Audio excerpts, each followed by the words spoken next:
प्राचीन काल से ही रामायण की जानकारी थी। ऐतिहासिक साक्ष्यों से ज्ञात होता है कि 11वीं सदी के पहले से ही वह अनेक रूपों में वहां के जनजीवन को प्रभावित कर रही थी।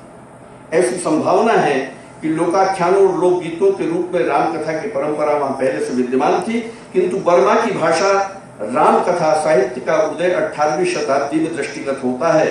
यूटिन हटवे ने बर्मा की भाषा में रामकथा साहित्य की 16 रचनाओं का उल्लेख किया। रामकथा पर आधारित बर्मा की प्राचीनतम गद्य कृति रामवत्थु है। इसकी तिथि 18वीं शताब्दी निर्धारित की गई है।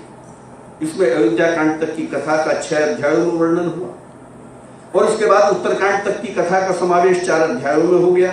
रामवत्थु में जटायु, संपाति, गरुड़ और कबंध आदि प्रकरण का सर्वथा अभाव है।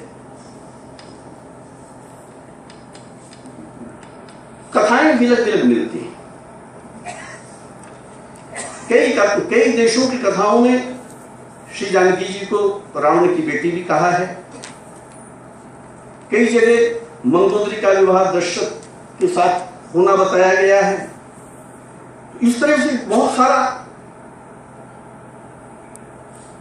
जो साम्य है वो नहीं मिलता, लेकिन रामकथा मूल रूप में एक जैसी प्राप्त होती है। एशिया के पश्चिमोत्तर सीमा पर स्थित तुर्किस्तान के पूर्वी भाग को खोतान कहा जाता है, जिसकी भाषा खोतानी है।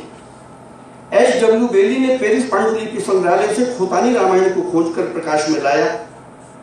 उनकी गणना के अनुसार इसकी तिथि 9वीं शताब्दी है। खोतानी रामायण अनेक स्थलों पर तिब्बती रामायण के समान है, किंतु इसमें ऐसे अनेक वृत्तांत हैं जो तिब्बती रामायण में नहीं है।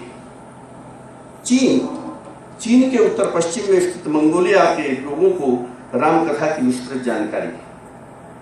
वहां के लामाओं के निवास स्थल से वानर पूजा और अनेक पुस्तकें और प्रतिमाएं मिली। वानर पूजा का संबंध श्री हनुमान जी से स्थापित किया गया है। मंगोलिया में श्री रामकथा से संबंध काष्ठचित्र और पांडुलिपियां भी उपलब्ध हुई। ऐसा अनुमान किया जाता है कि बौद्ध साहित्य के साथ संस्कृत साहित्य की भी बहुत सारी रचनाएं वहां पहुंची। इन्हीं रचनाओं के साथ रामकथा भी वहां पहुंची। दमदिन सुरेन ने मंगलोई भाषा में लिखित 4 राम कथाओं की खोज की, जिनमें राजा जीवक की कथा विशेष रूप से उल्लेखनीय है, जिसकी पांडुलिपि लेनिनग्राड में सुरक्षित है। जीवक नामक राजा की 3 रानी किंतु निसंतान